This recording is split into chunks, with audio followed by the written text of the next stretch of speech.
Bonjour. La semaine dernière, j'ai eu l'occasion de présenter un direct intitulé Prier avec les psaumes. Lors de ce direct, j'ai notamment évoqué l'usage des psaumes dans les différentes traditions religieuses et notamment au sein des églises. Suite à ce direct, un ami de confession orthodoxe m'a proposé de compléter mon propos avec une présentation plus détaillée de l'usage des psaumes dans le rite byzantin. Nous avons donc enregistré aujourd'hui un vocal que je diffuse. Le son n'est malheureusement pas excellent à cause de la méthode d'enregistrement, mais le propos reste compréhensible. Donc, euh, les psaumes dans la liturgie byzantine. Donc il y a trois, je dirais qu'il y a trois grands types d'usage des, il y a trois grands types d'usage des psaumes dans la liturgie byzantine. Le premier, c'est celui que tu as mentionné dans ton code Libet du dimanche 13, je crois, 13 février. C'est donc la lecture continue du psautier. Euh, alors, ce qu'il faut savoir, c'est que la lecture continue du psautier, comme tu l'avais dit, elle existe aussi dans le rite latin. Mais en fait, c'est pas une lecture continue de la même manière. C'est-à-dire que, en fait, c'est pas une lecture continue, d'ailleurs, c'est une lecture intégrale. C'est-à-dire que dans le rite latin, tous les psaumes sont lus, sont lus à un moment dans la semaine. C'est juste que dans la règle bénédictine, parce que c'est à partir de là que ça s'est structuré, la règle bénédictine, en fait, les psaumes sont chacun répartis, sont répartis dans les offices, un peu dans le désordre, tout au long de la semaine. Par opposition, la lecture continue du psautier dans l'usage byzantin, c'est, comme tu le disais, donc en fait, il y a 20 divisions du psautier, et elles sont lues les unes après les autres tout au long de la semaine, réparties entre les vêpres et les matines. Donc on appelle ces divisions soit stikologie, c'est-à-dire le fait de dire des versets, stikos en grec c'est dire ça, donc en fait le fait de lire des versets, soit par abus de langage, dans l'usage russe notamment on appelle ça des cathismes, parce qu'en fait donc ces stikologies aux matines, elles sont suivies de la lecture d'un cathisme, c'est-à-dire en fait du chant, pas de la lecture, du chant d'un cathisme, c'est-à-dire un tropère, pendant lequel on s'asseyait. Parce qu'on était un peu fatigué d'avoir écouté les psaumes debout, et donc du coup, on s'asseyait, même les moines qui chantaient s'asseyaient dans les stalles, et donc du coup, ça s'est appelé cathisme, parce que ça veut dire s'asseoir, et par abus de langage, dans l'usage russe, le mot cathisme finit par désigner ces stikologies, mais au départ, justement, la lecture des psaumes, elle se fait, on écoute les psaumes lus debout et pas assis. Donc voilà. Il y a 20 stikologies dans le psautier, lesquelles stikologies sont divisées en 3 stances. Donc ça, c'est ce que tu disais aussi dans ton code Libet, c'est-à-dire que euh, la psychologie est divisée en 3 parties et, chacune les parties sont séparées par les formules qui sont donc une doxologie, gloire au Père et au Fils et au Saint-Esprit, et maintenant et toujours et dans les siècles des siècles, Amen, et les Alléluia, Alléluia, Alléluia, gloire à toi, Dieu. Alors, je tiens à préciser, j'en profite, parce que lors du Colibet, il y avait un intervenant qui avait dit que ça lui semblait être un mantra. Bon, bien évidemment, d'une perspective protestante, la répétition, c'est quelque chose d'un peu étrange, qui est pas forcément très évident à accepter. Bon, d'un point de vue orthodoxe, bien évidemment, on ne considère pas ça comme un mantra. C'est plutôt le fait que dans le rite byzantin, et c'est aussi vrai dans le rite latin, on dit beaucoup de choses 3 fois parce que tout a une structure trinitaire. Donc, de fait, effectivement, on dit 3 fois Alléluia, et on dit 3 fois Alléluia, Alléluia, Alléluia, gloire à toi, au Dieu, parce que tout est fait pour rappeler la Trinité.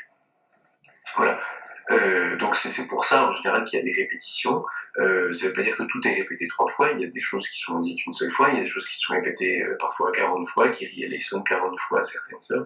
Mais pour ces répétitions-là qu'on entend dans les doxologies au sein des psychologies du psautier, c'est encore une fois c'est parce que ça a un rôle de symbole de symbolisation de la Trinité. Bon, donc voilà, ces sticologies, donc, réparties en 20, elles sont lues tout au long de la semaine en entier, ce qui fait que le psautier est lu en entier à la fin de la semaine. Et en revanche, c'est lu de manière différente en fonction de la période de l'année dans laquelle on est. Parce que le temps liturgique est structuré de manière symbolique dans le rite byzantin, mais c'est pas que dans le rite byzantin, bien évidemment. Et donc, en fonction de la période liturgique dans laquelle on est, on va lire le psautier plus ou moins. C'est-à-dire que je dis qu'on lit normalement une fois le psautier par semaine. Pendant le carême, en fait, on le lit 2 fois. Donc, une semaine normale, on va avoir 2 sticologies. Donc, sticologie étant c'est l'une des 20 divisions du psautier. On va avoir 2 sticologies aux matines et une aux vêpres. Voilà. Et ça tous les jours, à l'exception du dimanche soir, où on ne lit les vêpres du dimanche soir, on ne lit pas de sticologie parce que les offices ont été très longs, les offices qui ont précédé le samedi soir et le dimanche matin sont très longs, et donc les moines se reposent à ce moment-là, et donc il n'y a pas de lecture le dimanche, mais sinon normalement c'est 1 aux vêpres et 2 aux matines. Quand je dis les moines, j'en profite pour préciser que beaucoup des usages des psaumes viennent du monachisme parce que le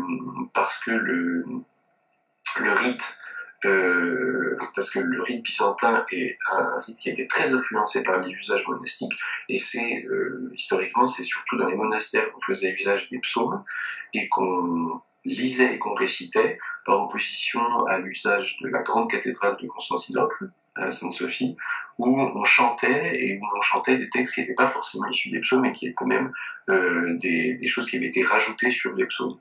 Et donc en fait, tout au long du 1er siècle, et même jusqu'au début du 1er millénaire, jusqu'au début du 2e millénaire, il y a une grande influence du rite monastique qui s'est exercée sur le rite byzantin, et donc du coup c'est pour ça qu'il y a beaucoup, encore une fois, l'usage des psaumes, parce que le rite monastique s'est un peu imposé et a un peu mis de côté les usages cathédraux qui étaient un peu plus festifs, je dirais. Voilà. Donc, pour revenir à cette lecture intégrale du psautier dans la semaine, dans la période normale, qu'est-ce que j'appelle la période normale? C'est la période d'été. C'est-à-dire en fait la période pendant laquelle pendant laquelle la nuit est courte. Et donc du coup, par opposition, il y a la période d'hiver pendant laquelle la nuit est longue, et pendant la période d'hiver, du coup, il y a une autre répartition des psaumes. Cette répartition des psaumes est la suivante: on a non plus une sticologie aux vêpres et 2 aux matines, mais une sticologie aux vêpres, seulement ça va pas être en suivant, ça va être toujours la 18e sticologie, et la 18e sticologie, c'est les cantiques des degrés, c'est-à-dire les psaumes dans l'énumération de la Septante, les psaumes 119 à 133, et donc on lit ça tous les soirs de la période d'hiver aux vêpres, et du coup tout le reste des sticologies sont lus non pas par groupe de 2 mais par groupe de 3 aux matines, encore une fois parce que les offices sont plus longs, parce que la nuit est plus longue, et que le but de l'office des matines, c'est qu'à la fin des matines, on arrive au moment où le soleil arrive en face du sanctuaire, et où le premier rayon du soleil pénètre dans l'église. Donc du coup, comme il faut se caler sur le soleil pour manifester le fait que les matines débouchent sur la lumière qui naît, en fait, les offices doivent être plus longs, et comme les offices doivent être plus longs, on lit plus de sticologie, on lit plus de psaumes. Voilà, donc ça c'est la 2e période, et la 3e période, comme je le disais, c'est la période du carême. Pendant le carême, on lit non pas une fois le psautier dans son intégralité dans la semaine, mais 2 fois carrément. C'est-à-dire qu'on va avoir encore plus de psaumes, et en plus, la particularité pendant le carême, c'est qu'on lit aussi des sticologies aux heures, donc à prime, à tierce, à sexte et à none, pour compléter et pour arriver à, non pas 20, mais 40 sticologies. Voilà.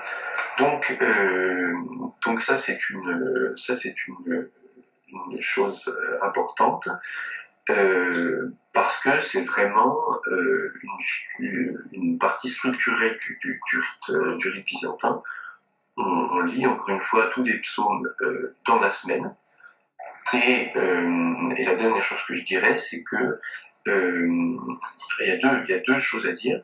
C'est que d'une part, pendant la semaine sainte, on ne lit pas deux fois le psautier, parce que la semaine sainte, on arrête de lire les psaumes le mercredi saint. À partir du jeudi saint jusqu'à Pâques, et même jusqu'à une semaine après Pâques, on ne lit plus de psaumes. Et donc du coup, en fait, on lit une fois le psautier dans la semaine sainte, et tout est contenu entre le dimanche des Rameaux et le mercredi. Et puis l'autre petite exception, c'est que même si théoriquement on lit tous les psaumes dans la semaine, lorsqu'il y a une grande fête, c'est-à-dire une fête du Christ, par exemple Noël, par exemple la Théophanie, le baptême du Christ le 6 janvier, ou une fête de la Vierge, par exemple l'Annonciation à la Mère de Dieu, ou les fêtes sur la Mère de Dieu elle-même, c'est-à-dire par exemple la présentation de la Vierge au Temple, ou encore des fêtes comme des saints les plus vénérés, par exemple Saint Georges, Saint Nicolas, etc. À ces fêtes-là, on ne lit pas c'est pas le psaume normal qu'on lit, c'est pas la stichologie normale qu'on lit au vêpres, on la remplace par une stichologie qui est festive, qui a vraiment une fonction festive. Et donc du coup, il y a une petite exception, c'est que les semaines où il y a une grande fête de ce genre, en fait, il manquera une stichologie. Voilà. Donc ça, c'est pour la première partie de l'usage des psaumes dans le rite byzantin, c'est donc la lecture intégrale. Ensuite, il y a une deuxième chose, c'est que les offices en eux-mêmes sont structurés autour des psaumes. Les psaumes sont un peu la structure des offices. Et quand je dis des offices, je dis les offices, c'est-à-dire à l'exception de la liturgie eucharistique, qui, elle, a une structure à la fois fondée plutôt sur... structure en tout cas qui est composée de textes qui viennent plutôt de l'Apocalypse. En tout cas centrés sur des textes qui répètent un peu l'Apocalypse, mais en dehors de ça, les offices en eux-mêmes, ils sont beaucoup fondés sur des versets des psaumes. Donc, le meilleur exemple de ça, c'est que la plupart des offices dans le rite byzantin commencent par une lecture d'un groupe de 3 psaumes, ou de plusieurs groupes de 3 psaumes. C'est-à-dire que toutes les heures, donc encore une fois, prime, tierce, sexte et none, toutes les heures sont commencées par 3 psaumes, après lesquels on va lire chanter en carême des textes qui ont à voir avec le jour en particulier où on est. Et après, on chante aussi d'autres versets, on lit certaines prières chrétiennes, mais au départ, chacune de ces heures commence par 3 psaumes, qui est suivi ce groupe de 3 psaumes est toujours suivi d'une doxologie, comme on disait, donc gloire au Père, et au Fils et au Saint-Esprit, maintenant et toujours dans les siècles des siècles. Amen. Voilà. Et donc non seulement les 4 heures de la journée, mais aussi les matines et les grandes complis, les complis, commencent par 2 groupes de 3 psaumes.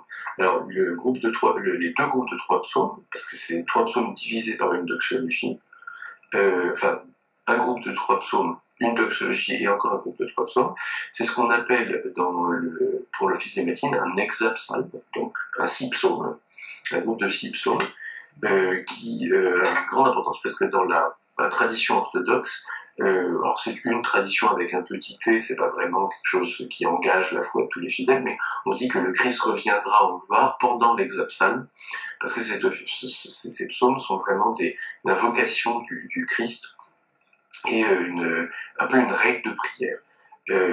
Donc c'est vraiment une partie importante de l'office. Encore une fois, c'est le tout début de l'office. Il y en a 6 au début des matines et 6 autres au début au début des complis. Et puis enfin, par ailleurs, donc, dans la structure des psaumes, dans la structure des offices, pardon, il y a aussi des psaumes isolés, c'est-à-dire des psaumes qui sont pas par groupe de trois et qui sont un peu, qui font partie de l'identité d'un office. Donc par exemple,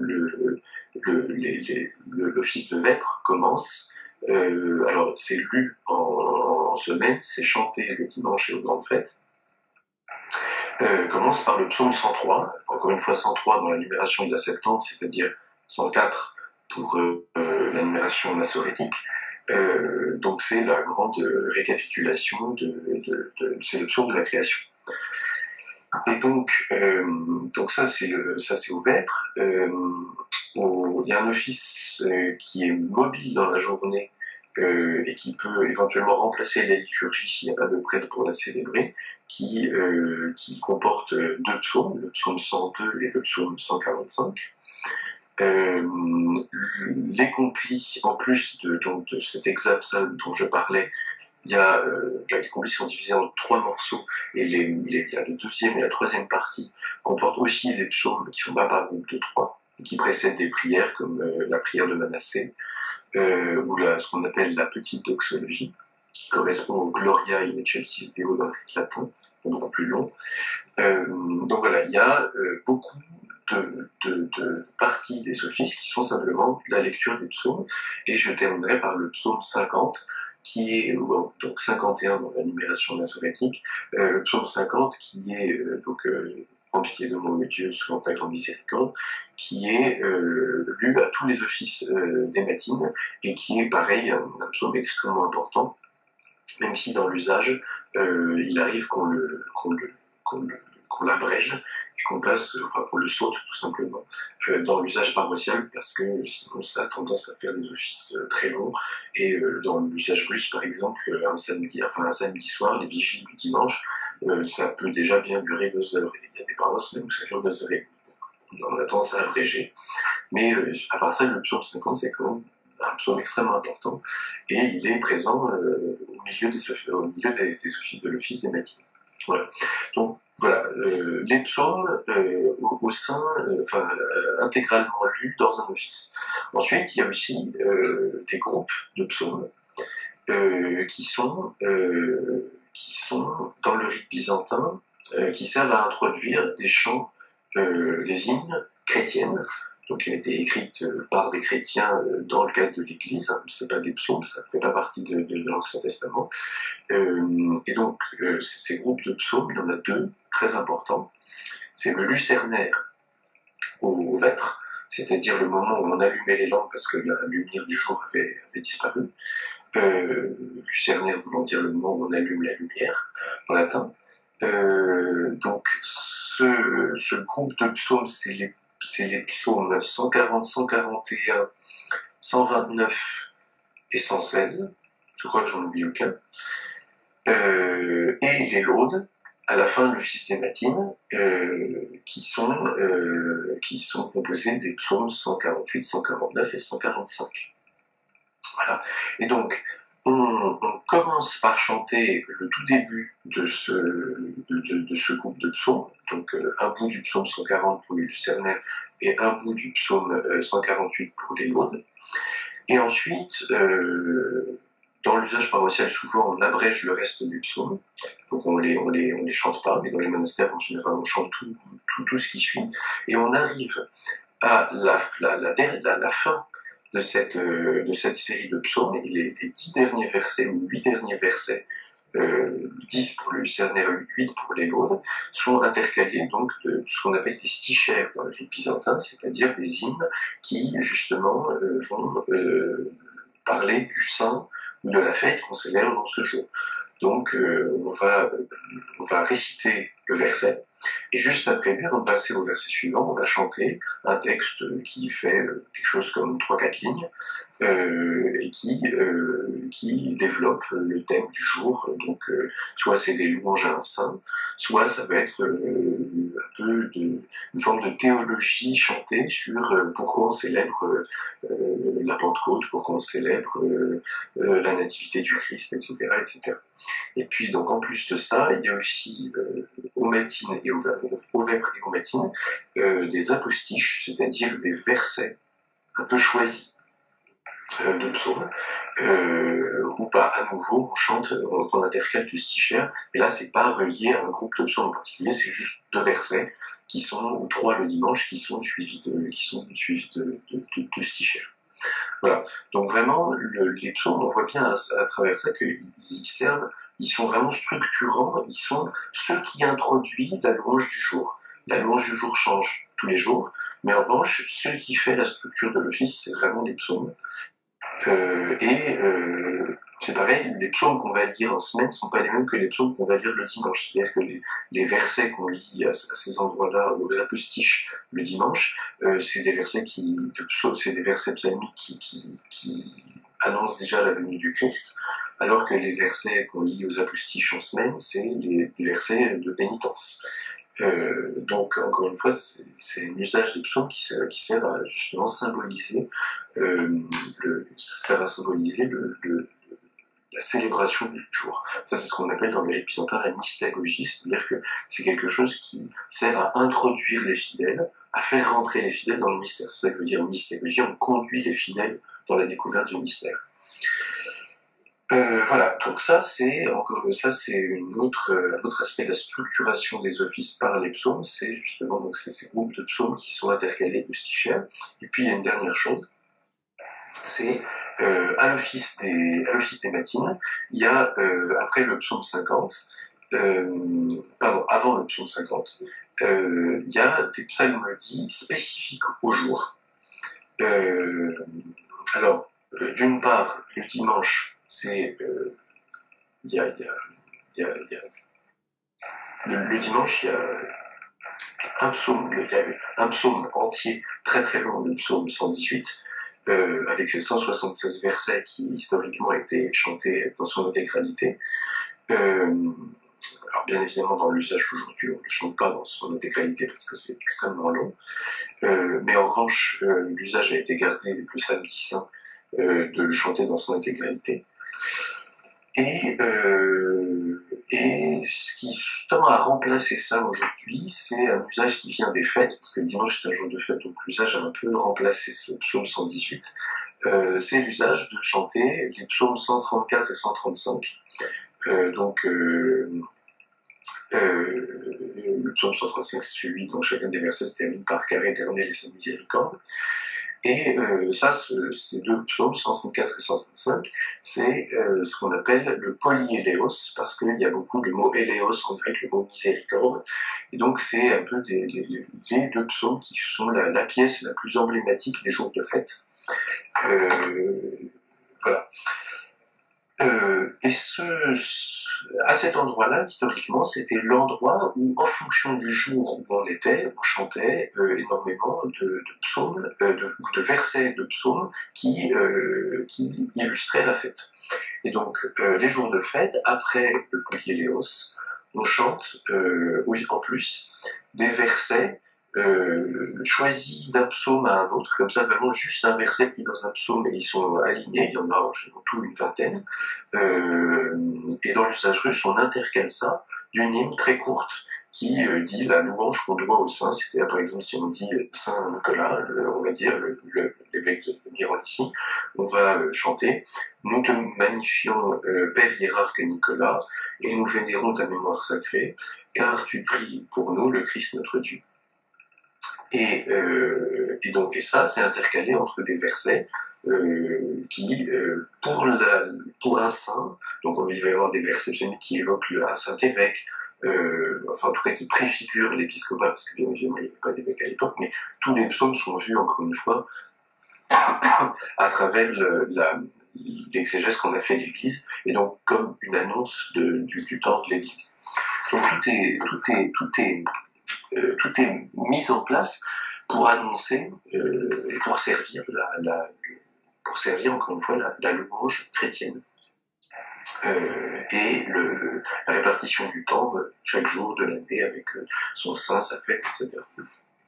Donc voilà, ça c'était la deuxième grande partie, c'est les psaumes qui font partie de la structure des offices. Et puis il y a un dernier usage des psaumes qui est important, qui lui est commun avec tous les autres rites, notamment le rite romain, c'est les versets qu'on prend dans les psaumes et qu'on utilise en guise de graduel. Alors, graduel, c'est un terme qui vient du rite romain, peut-être que ça parlera plus à ceux qui connaissent un petit peu plus en France. Dans le rite byzantin, on appelle ça un prokyménon. Prokyménon, c'est en fait un mot grec qui veut dire ce qui est mis avant. Donc en fait, c'est ce qui précède les lectures du Nouveau Testament, donc des épîtres. Et donc des épîtres. Et donc le prokyménon, il est composé de 2 versets issus des psaumes, qui sont pas forcément des versets consécutifs et qui, encore une fois, vont justement illustrer le jour dans lequel on est. Le lecteur, qui va lire l'épître, avant de lire l'épître, il va réciter le premier verset, le cœur va répéter ce verset, le lecteur lit le deuxième verset et le cœur répète le premier verset. Donc en fait, c'est là qu'on voit que les psaumes sont aussi intégrés à un aspect vraiment essentiel dont j'ai parlé tout à l'heure du rite byzantin, c'est la répétition. C'est-à-dire que pour attirer l'attention des fidèles, on met en exergue une chose qu'on répète pour vraiment d'une certaine manière que ça rentre que ça frappe l'esprit. Et donc le prokyménon, il est quasiment toujours basé sur des versets issus des psaumes. Quand il n'est pas issu des psaumes, il est issu des cantiques bibliques, c'est-à-dire en fait des textes qui ne sont pas dans le livre des psaumes, mais qui, par leur forme, et par leur prosodie, je dirais, ressemblent de très près à des psaumes. Donc, par exemple, le cantique de Moïse dans la mer Rouge, Exode 15, ou le cantique des jeunes gens dans la fournaise, Daniel 3, à Babylone. Et donc, ces versets psalmiques qui sont chantés. Alors, soit on chante un verset, soit les versets sont lus par le lecteur entre des répétitions de l'Alléluia. Donc l'Alléluia, c'est ce qui précède l'évangile. Et donc là, le chœur chante Alléluia, et entre les répétitions de l'Alléluia chantées par le chœur, le lecteur à nouveau récite des versets psalmiques qui illustrent le jour. Voilà.